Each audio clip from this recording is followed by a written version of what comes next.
The question comes from a more creative side of things, which is, do you need the process of creating an album in order to feel creative within the band, or doing a song here and there, is that enough to scratch that itch?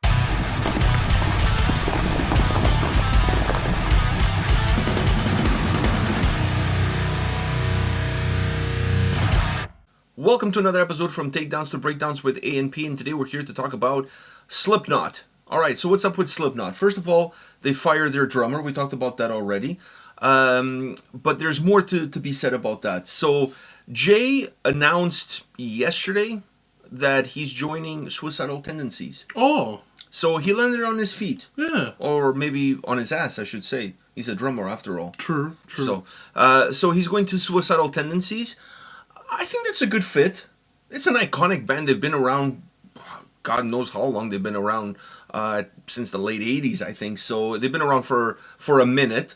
What do you think about that? Because Dave Lombardo for a time was their drummer, but I think he's busy with Mr. Bungle and all the other shit that he's doing, so he probably doesn't have the time to dedicate himself 100% to Suicidal Tendencies. I think it's a good fit, and I'm happy that he's able to land, well, on his ass, as you said. I think it's a matter of time. True. A guy coming out of Slipknot with the resume that he has, as good of a drummer as he is, a guy like that is not going to be available forever. Yeah, he's not going to be on the transfer list for a long time, right? You know what I thought was going to be funny? Is if he joined Sepultura, considering that the Sepultura guy, Eloy, left, and the rumor has it that he's going to go to Slipknot. It would have been like trading partners. Trading places, yeah. Well, not places and partners. But True. yeah. So I thought that would have been a little bit more interesting, but was not to be had. No. Was not to be had. So, by the way, Slipknot hasn't announced yet. Oh. Who's taking over drums? I think it's going to be Eloy. It just makes sense, dude. It makes sense. The guy left Sepultura, like, you don't leave a band. I mean, I know Sepultura is going to be going on their farewell tour, so the writing is on the wall in terms of the longevity that he would have with the band. Very true. But still, wouldn't you want to finish off that tour and finish off that note, and then after that go look for something, unless there's already something in the wings? Yeah, exactly.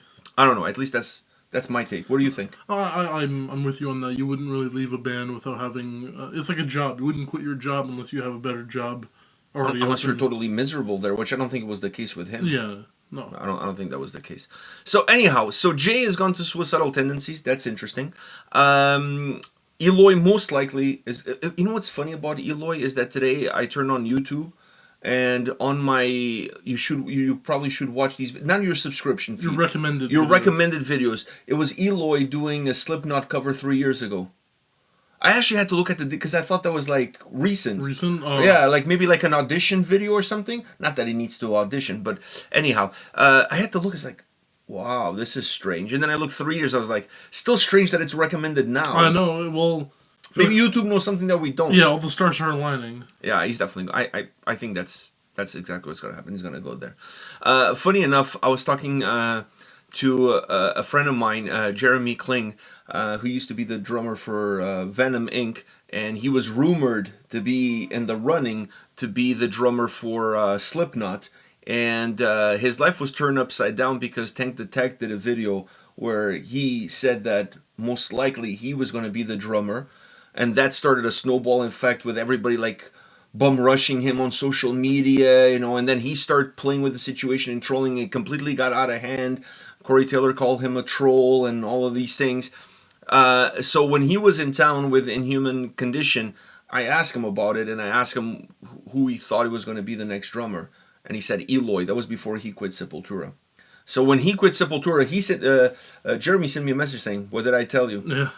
So all the stars are aligned, and most likely that's going to be the change that's going to happen. And, I'm sure everybody's going to be happy at the end. Yeah. Don't you think? I think so, too. Everybody's going to be happy at the end. Now, Corey Taylor has also been in the news because he mentioned that he's been dealing with, I think he called it, I'm paraphrasing here, paralyzing depression. Damn, that's a new one. Okay. I mean, if the depression is so bad that... You can't move. Obviously, it's not to that point, but like you don't feel like you want to get out of bed, probably. That's what he means. So that's just depression.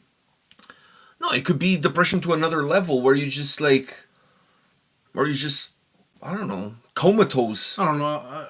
Depression is depression. I feel like I think there's different levels. I don't know if there's different levels. I think depression is just depression. I don't know about that. It's just how depressed are you, right? I don't think there's like. And you know the funny thing about that is that you always think about rich, famous people, like like Corey Taylor is a famous guy, rich guy, and you always think about them like, what reason do you have to be depressed? There's a lot of reasons. Your life should be amazing, but that's not the case. Like we all have reasons to be depressed. I mean, Anthony Bourdain killed himself, and holy shit, I forgot about that, dude. He had like the best job in the world. Thanks for bringing that. Thanks for bringing that back. Yeah, and like he had the best job in the world, and he killed himself. So like there are definitely everyone has their demons. It's not the only one. Very true. Robin Williams killed himself. I was just thinking about that. But I think sometimes when you're a comedian, you use your comedy to hide the monsters that you have. I think that's the same with musicians. They use their music to hide it. I mean, not Corey Taylor, Chris Cornell. Like some hide it better than others. Because if you pay attention to some of the lyrics in some of the songs, like if you listen to what's called the band Help Me Out Here. Who is in the band? And I can help you. Oh my God. I'm drawing a freaking blank here. Mike Shinoda, help me with the band's name here. Linkin Park. Linkin Park. If you look at some of the lyrics for Linkin Park, they pretty much tell the story there. Yeah, I mean, same with Chris Cornell. Like I'm over the edge. I'm about to break and all of that shit. Like I mean, if you really dive deep into the lyrical content, what happened afterwards is not that far detached from it. It's almost like them letting you know that shit is not good. But yeah, so a guy like Corey Taylor dealing with depression, that's, I mean, it's not, to be honest, it's not surprising. I feel like I feel like every musician has gone through some sort of depression. You're probably right. And so it's not something that is. Do you find it that maybe it's people who are more artistic are more prone to depression? Of course, yeah. I think having so much. The brain can only, someone's mind can only take so much, and I think that when you have your own personal demons you're fighting with the genius that you have of musicianship and stuff like that, or any sort of artist, when it comes to painting and stuff like that, I always feel like the better they are, the more depressed they can be. Do you think that sometimes the brain can't especially catch in up? Artists, like the rational side of the brain can't catch up to the artist side of the brain. Yes, I think so. Like it's almost like you have two different brains, and one can catch up to the other. Like one is willing to do more than the other. Yeah, one is always like further ahead from the other, and the disconnect between the two. That's where the depression comes in. Well, one is willing to hurt the body doing what it can do than the other, which I think is the artist side. They're willing to put their mental health and put their own health on the line for perfection, for their art, right? So I think that goes farther than the rational side of their brain. It passes it. And the conflict between the two and the gap between the two, the bigger that it gets, I think that's where the worse the situation becomes, in all honesty. Yeah. I just feel like now we're living in a world where people like Corey Taylor can come out and say that and nobody looks at him any different. Like, I mean, they look at him differently, but not in a negative way. That's what I mean. No, but there used to be a huge negative connotation with depression and mental health and all of that stuff. It's hard to come out with it. So it's definitely like, kudos to him for coming out and saying his piece and stuff. And I think, thank God no one's looking at him any different.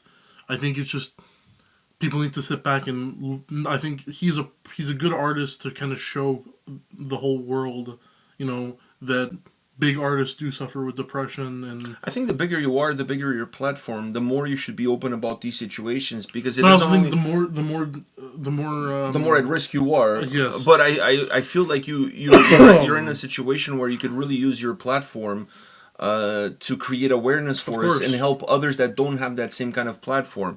So I think it's a positive that he came out and he said this. And I don't know what's going to be the future of Slipknot. They still haven't announced the drummer. Like I said, I think it's going to be Eloy.